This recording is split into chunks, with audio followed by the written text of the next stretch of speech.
In a few minutes, I'm going to tell you an interesting story about Elvis and fraud on today's Unnamed Real Estate Podcast.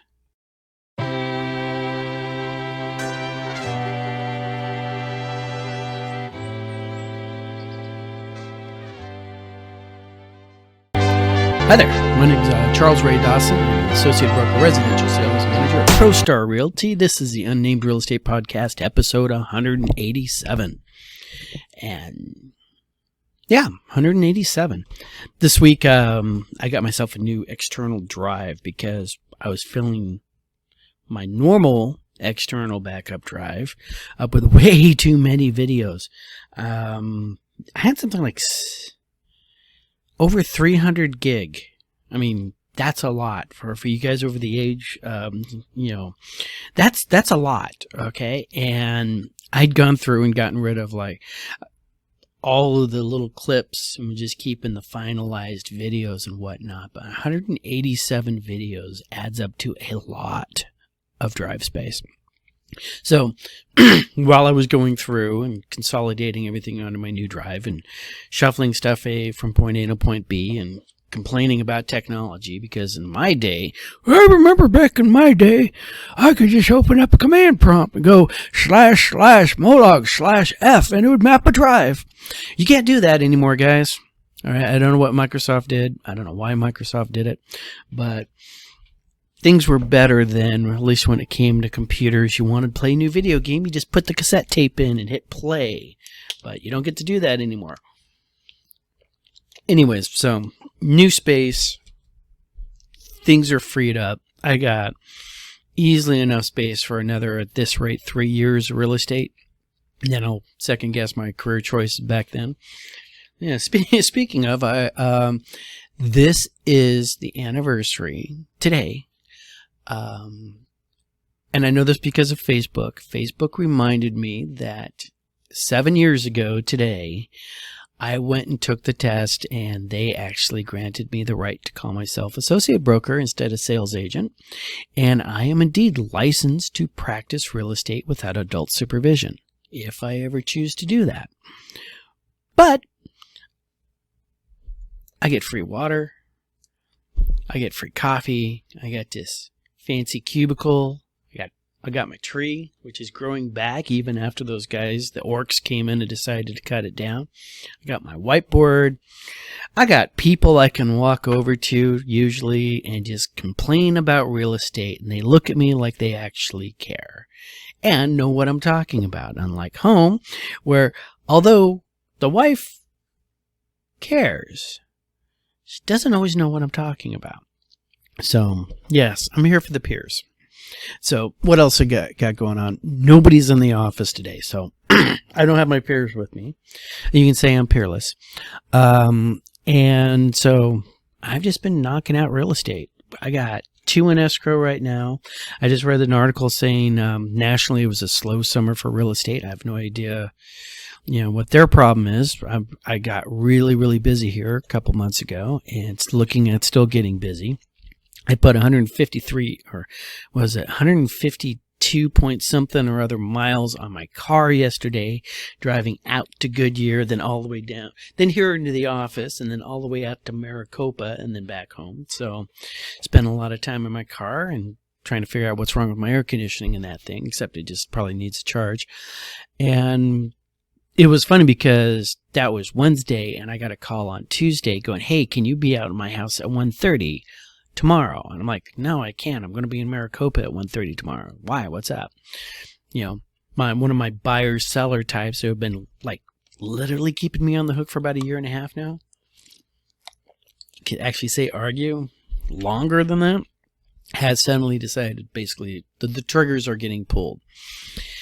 And unfortunately, I had to send her some Crawford report information today saying, you are in the wrong area to try to sell a house right now. I really wish you'd done this earlier, but we'll get it done. It's not going to be as much fun as it was going to be earlier, but we'll get it done for you because that's what we do. So speaking of, our numbers keep creeping up. This is, it's one of the funny things about life is that If it's in a buyer's market, I'm usually working with sellers. And if we're in a seller's market, I'm usually working with buyers. Well, what do we do when we're in this market? A balanced market, a low activity balanced market. All right. These numbers are around now. Today's is September 5th, even though I copied these things down on September 4th. So I need to change that up. Yeah. You know what? No. We're going to roll with it. All right. Actions this week are 18,250 listings, up 187 from last week. Including 1,924 new listings, up 14 from the week before. Contracts last week were 1,881, down 28. Our closings were 1,702. Coming soon to an MLS near you is 582 new listings. And looking down at the bottom, our supply is at 74.1. Our demand is at 73.2, which is leaving us at 98.8, which is a buyer's market. But we want to know what's going on in the individual neighborhoods. All right. So this is our individual neighborhoods. We have 1, 2, 3, 4, 5, 6, 7, 8 listings that are rising up the charts, okay, of this. Fountain Hills leading the pack, up 8% over last month at 178.7. All right, followed by Chandler, Avondale, Scottsdale, Paradise Valley, Phoenix, Mesa, Glendale, and Gilbert. Okay, these are all still in the seller's market side of the house. And then we're looking at Peoria, Cave Creek, Tempe, or your balanced markets, and Goodyear, Surprise, Queen Creek, Maricopa, and Buckeye are your buyer's market. Now, personally, Maricopa, buyer in Maricopa. Okay, it was fun. We saw 11 houses. We had 3 that we liked. We wrote an offer accepted. Just wrote up the Binzer this afternoon, getting ready to send that thing out to the other side.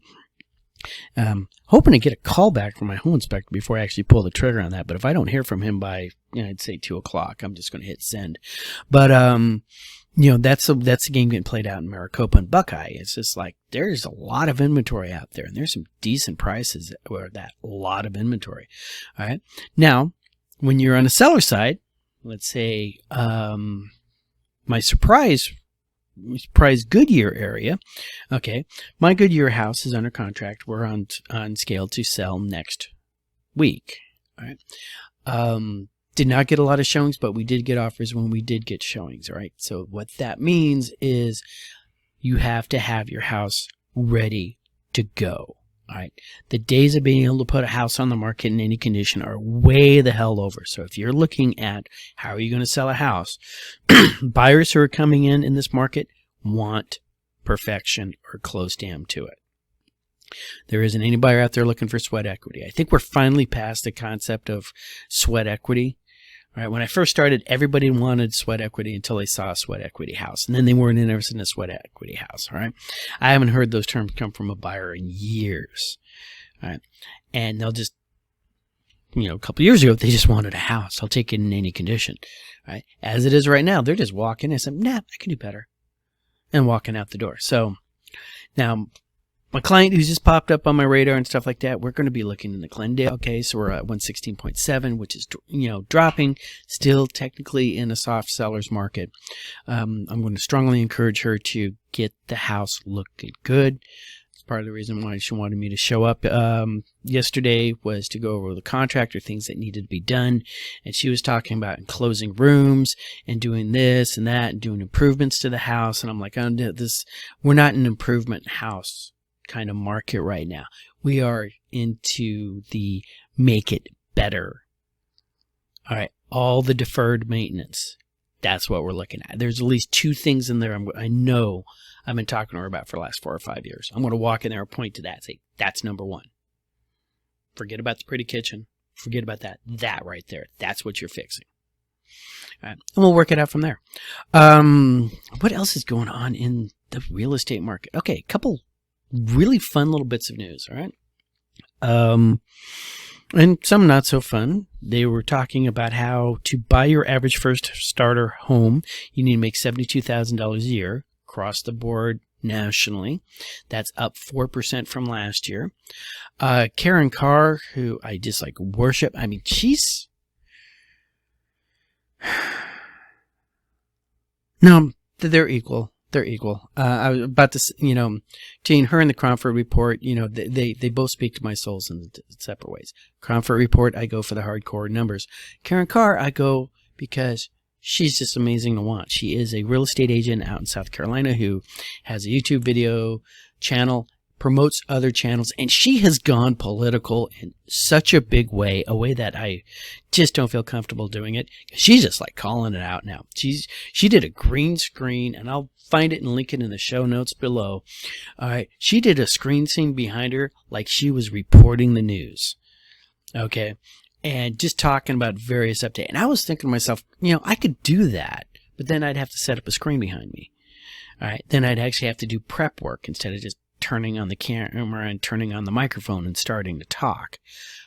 That requires effort. Of course, she's also got the numbers where she can hire people. She can hire a videographer and an editor and all that other stuff on the back end. This is just me, all right? So I'm just basically flip on. Video editing is going to take them all about 5-10 minutes. All right, it's going to literally take longer for me to watch little blue lines go across the screen to compile. So I'm not too, but she mentioned a couple interesting things, all right? She blew up the entire Kamala Harris's campaign plan to reduce housing. Then she dropped an interesting little story. Graceland. Okay, now some of you guys just thought of Elvis. Some of you, like me, just thought of the Paul Simon song, Graceland. We're going to Graceland, Graceland, Memphis, Tennessee, we're going to Graceland. Nobody? I'm the only one in the world who knows that song? Okay. So, somebody actually tried to run a deed fraud on Graceland. Yeah, Elvis's house. And supposedly, because remember, she hasn't been convicted yet, so it's all allegedly, she forged a deed of trust and a mortgage and then said, oh, Priscilla Presley borrowed money from me as I lived in this trailer or whatever the hell she's living at, and she never paid me back, so I'm foreclosing on Graceland. All right. And it was a big roundabout way. They actually tracked it down, what she was doing. And what's funny is because part of the charges is mail fraud, and she can serve up to 20 years for mail fraud, and another charge was aggravated identity theft, which she can serve up to 2 years. So let's flip this over, right? Identity theft is a really, really big thing. Okay, ask anybody who suddenly had their credit cards or debit cards shut down because some guy in Oklahoma has faked your card and is trying to buy a weed whacker. Happened to me once. And if that ever happens to you, your bank is just going to call and go, "Hi, this is Ray. This is Ray with Desert Schools. How are you doing today? Are you in Oklahoma?" Why, no, I'm not in Oklahoma. Okay. Well, somebody was trying to steal your card and we just turned it off. And you'll be like, "Hey, so my card doesn't work?" "Yes, sir. And we'll get you a new one right away. You'll have it in 72 to 96 hours. And you're like, "But I was just leaving for a road trip. I'm just at the grocery store. What the hell?" "We're sorry, sir. We have to shut these down as soon." So, moral of the story is always carry cash. Always carry cash, and it makes the bureaucrat suspicious of you. You don't spend money. It used to be if you did weird things, you became suspicious. Nowadays, if you don't do things, you are suddenly suspicious. I always wondered what would happen if I turned my phone off and left my phone off, and I spent like just a week living in the 1960s, just using cash for everything. Is there like a little red flag that suddenly goes up next to my name on the FBI list? Like, bing! This guy just dropped off the radar. He must be up to something. Or he's dead. Wait, we saw his car pass through the checkpoint, so. Did you guys know that the government has the ability through these traffic cameras to just like look up your car license plate and know everywhere you've been? Don't ask me how I know that, but I know it. And it's confirmed by 3 different sources, all law enforcement. And I'm not supposed to say anything about it, so I pay no attention to the last minute and a half of this conversation. So, all right, so it is Thursday. It's been a really, really long week, and I hope you guys all Really liked last week's video, especially the soft intro on that. You guys know how much I really truly enjoy watching children and pets around water and working my circles, and I hate driving in anything flooded. And as always, I love the fact that you guys are going to have a great weekend, and I'll talk to you guys all later.